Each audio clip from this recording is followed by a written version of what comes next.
I did. I really did. Let's start.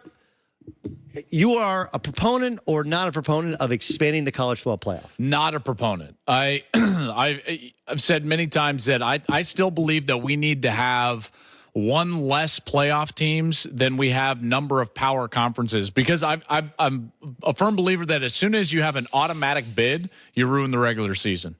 At that point, I think that the regular season, in particular the non-conference, means very little, and teams with 3 and 4 losses have a legitimate opportunity to play themselves into the playoff, and I want to avoid that. I think that there's little tweaks that you can do to it, but I would like to avoid that. I would actually disagree with you in just do I think we need to expand the playoff? Probably not. Maybe we could go to 6 if we did it.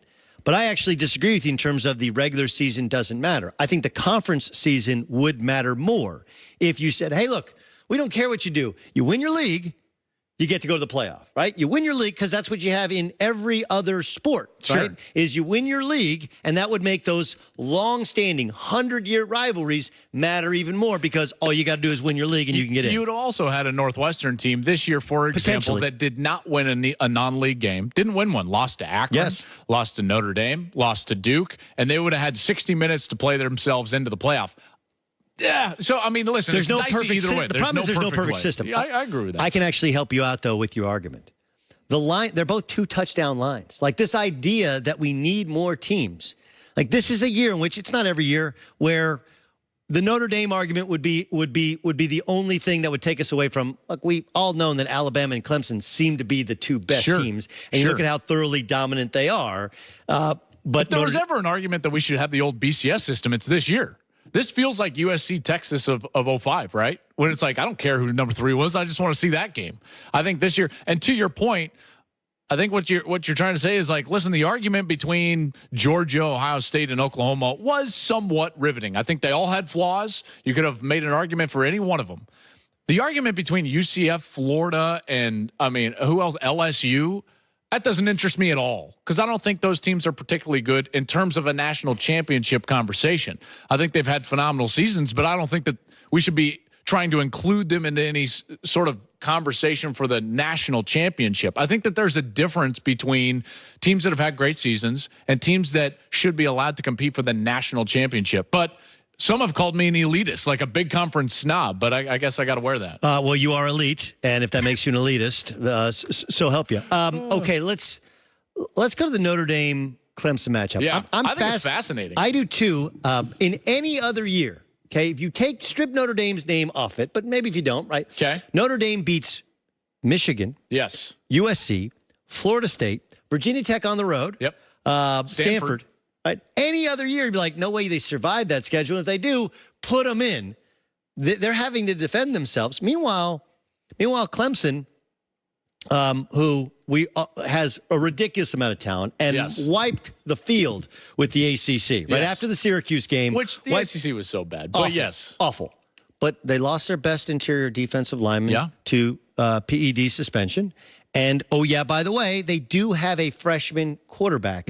If there's a game which could be close, I think this is the game which could be super interesting. I agree. I think actually both of them could be close. I think you can make a case for both underdogs, albeit a slim case. Now, I think that Notre Dame's case happens when you talk about the pass defense of Clemson.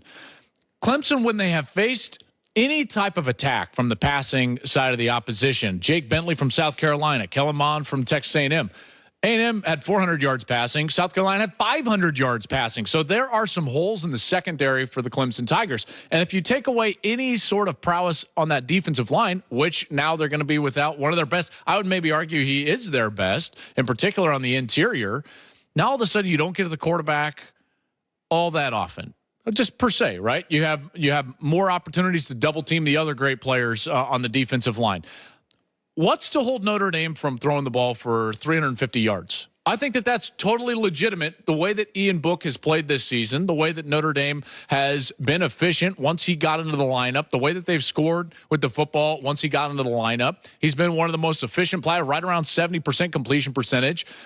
I think Notre Dame's going to be able to score some points on Clemson because of those reasons. And I think they're pretty good defensively up front. Like some of us, we're dealing with this dated data of Notre Dame when they had Manti Te'o and there was the Lene Kakua thing. Yeah. And they go out there and like, man, Notre Dame doesn't look like they belong, right? They got in there on reputation. This is a Notre Dame team. Granted, it was a long time ago. They thrashed that Michigan offensive line. They're pretty good defensively up front. They are good. They're good offensively up front. Up front. And they got some dudes at skill positions. Like, it's not crazy to think athletically this is not a total mismatch. Yeah, and you have to wonder how a true freshman is going to react, in particular against a very good front seven. What's to say, like, let's say Notre Dame and their front seven, they hold Etienne in check. And it's all on Trevor Lawrence, and he's all of a sudden getting a little bit of rush. What's to keep him from throwing the football to Notre Dame once or twice? Now, all of a sudden, you're in a game, maybe you're down. Any number of things can happen. I think Notre Dame's got a shot. I don't think that they blow me out of the water, but they're a very good football team. They're a very sound football team. Defensively, they're very tough up front. You and Gus called the Red River rivalry. Yeah. Of course, if for people who forgot, Texas was up, 3 touchdowns in that 21 game. in the fourth quarter. And it was a wrap, and some people clicked off the TV, and then you turn around and like, wait a second. Kyler Murray decided it's not over yet. My issue with that is Oklahoma's defense is so bad. I don't think you can give up that many points. And this is a better offense than anyone will rightfully give it credit. Sure. I don't see it. I think Alabama is much better than anything they've seen in the Big 12. And I'm a Big 12 homer. So I've heard this argument that, like, OU's defense is better than people give it credit for. And I've tried to make that case in the past. I don't see that this year. Not this year. After they made the change at defensive coordinator, they got worse, much worse. You look at they've given up 40 points 5 times this year, 40 or more points. I think that there's a really good chance that they give up 40 or more points again in this game. They're the last ranked pass defense in the country. And then you go over to the other side and you say, okay, what if Tua is not totally healthy? I think Tua at 80, 85, 90% can still put up a huge day. And here's why. If you look at where Tua struggled, and you can't even really call it struggling, it was against the 3 best defenses that he faced. You got Mississippi State in there, LSU in there. He was 4 touchdowns, 4 interceptions in those 3 games. The bottom 10 defenses he faced, guess what he did? 33 rips, 0 interceptions. 33 touchdowns, 0 interceptions. Oklahoma is the last ranked pass defense in the country. This is one of the deepest and best wide receiver cores that we've got in college football. Speaking of Alabama, they've got 2 running backs that can run it. Oklahoma struggles immensely tackling in space. I don't know if Oklahoma can hold them under 50 points. I really don't, Doug. I don't either. Okay, so then there's Kyler Murray. Now look, you score 52.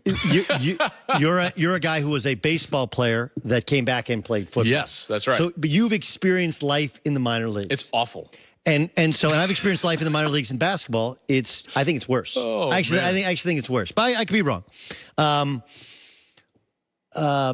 There is this assumption that, hey, baseball is a pot of gold, man. You get there, you're going to play for 20 years, you're going to make $100, $200, $300 million.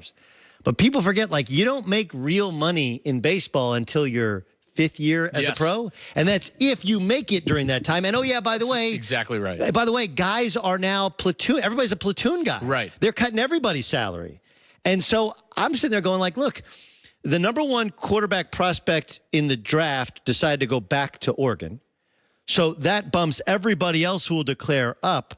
If I'm Kyler Murray, while right now the air raid offense is all the rage and people are overlooking the fact that I'm 5'9", I take it. If I'm a first-round draft pick, I go play football. Okay, listen, I think that there's two ways you can make the argument that he should go play football. And let me just talk about the financial one that you were originally making. You're absolutely right about the financial windfall that is a misconception about baseball. Yes, he signed a $4.6 million contract, and I don't want to scoff at that. That's real money. Real money. That is real money. He's been paid 1.5 of that, and he's due 3.16 in March. Okay, if he goes and plays football, he's got to pay back the $1.5 million. Here's the difference, though. After that 4.6, he's really done making money until I'd say at the earliest 5 years from now, because he's got to get to the big leagues, start his arbitration clock, and in his pre-arb years, he's going to be making less than $700,000. And everyone's thinking like, wait, less than $700,000? Yes, here are the numbers actually. In 2017, there were 399 of 900.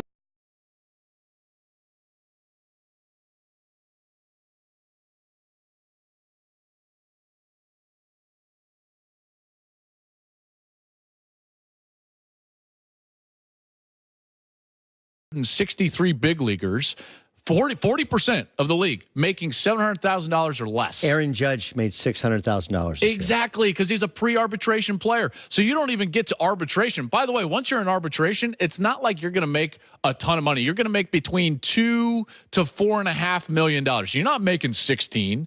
That comes when you're 28, 29 years old. Unless you're Mike Trout, unless you're Mookie Betts, unless you're and again, those are the exception. Not the right. Okay, here's the big question. Here's the big question. But again, let me just say, the NFL. You go. Let's say you get into the first round. Lamar Jackson's got a $9.5 million contract, and he's playing in the pros. And he's playing in the pros now, as opposed to he won't play in the pros immediately, or maybe even in the near future for the A's. And then the second part of the argument is just a sentimental part. I believe that if he loved baseball more than football would already be done and he'd be a minor leaguer right now because he could have done that last summer. I think he's got some sentimental tie and love affair with the game of football, and I don't think that can be overstated. He's undefeated. I loved football more than baseball, and that's why I came back to it. Okay, but last thing, and this is really important. He's going to be drafted late first, second, maybe even early first round. Realistically, is he an NFL starting quarterback?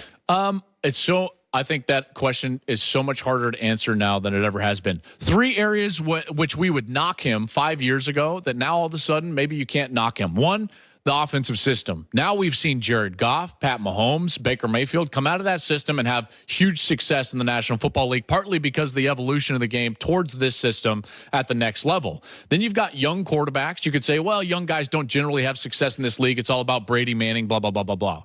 That's not necessarily the case. Look at all the young quarterbacks having success now. And then the short factor. Is the height going to be an issue? Well, you got Drew Brees, you got Russell Wilson, and you got guys like Case Keenum having success. I know that Kyler is shorter than all of those guys, but if you put his combination of running ability and the ability to throw the ball, I think he can have success. I don't want to put it past him. I really don't. I think today's NFL is almost tailor-made for a guy like him to come into the league and really change the league. He's on his way to call the Red Box Bowl, right? Red Box Bowl? I'm Holiday Bowl. Oh, your Holiday Bowl. So that's just a little scoot down the I-5. Utah taking on Northwestern, who you love. You thought should have been in the college football playoff. He's the one and only Joel Klatt. Thanks so much, Joel. Yeah, bud. Have a good one. A huge weekend for UFC, and I'll talk to Dana White about the John Jones controversy. That's upcoming next in The Herd. Are the Lakers better with or without?